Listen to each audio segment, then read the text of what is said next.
Imagine a single woman so dangerous, entire cities feared her presence. She carried death in her hands but felt no guilt in her hand. Picture this. You're a wealthy family in the early 90s.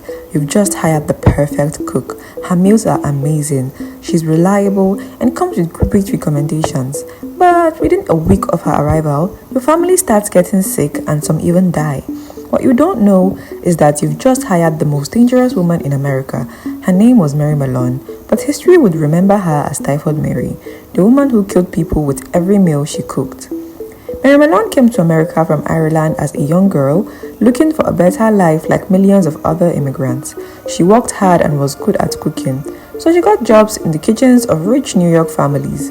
For years, Mary went from one wealthy family to another, making good money as their cook. She was proud of her work. People loved her ice cream and her meals were amazing. But everywhere Mary went, people got sick and died. It started small, a case here and there. Families would fall ill with typhoid fever shortly after hiring her. But in a time when disease was common, no one connected the dots and no one suspected her because she was completely healthy.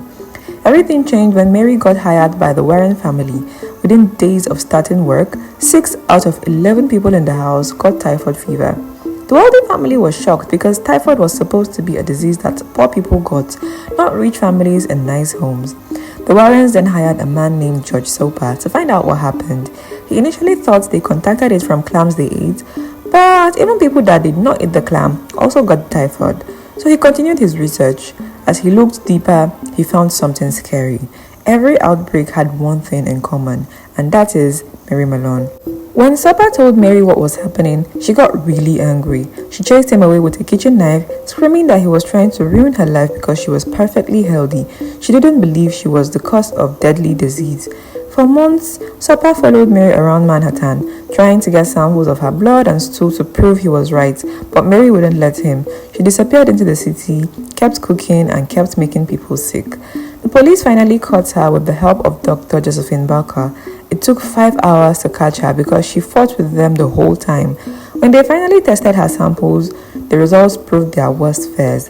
Mary's body was full of typhoid. Mary was shipped off to North Border Island, confined to a small house at Riverside Hospital.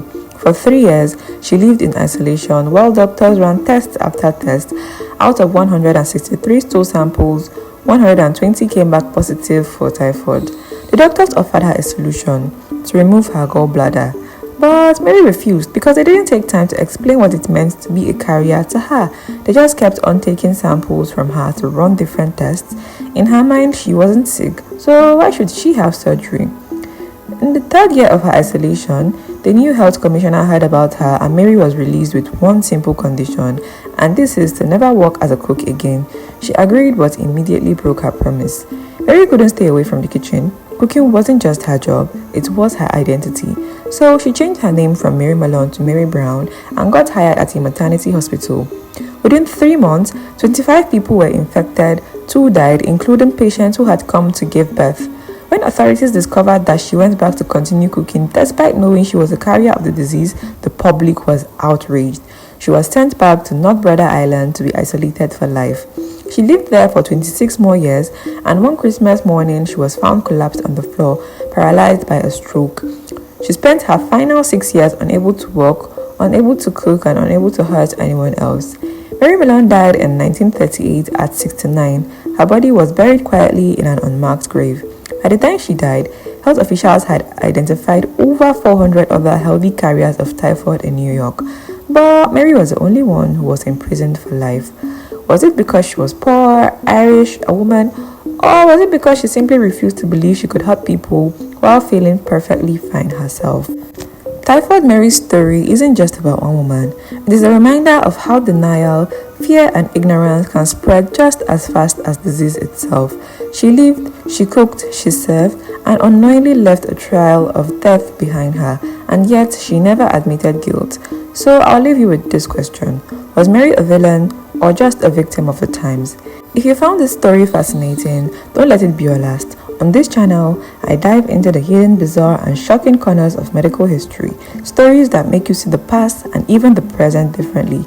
So hit subscribe, drop a comment with your thoughts on Typhoid Mary, and share this video with someone who loves a good story, because history doesn't just live in books, it lives here, waiting to be covered.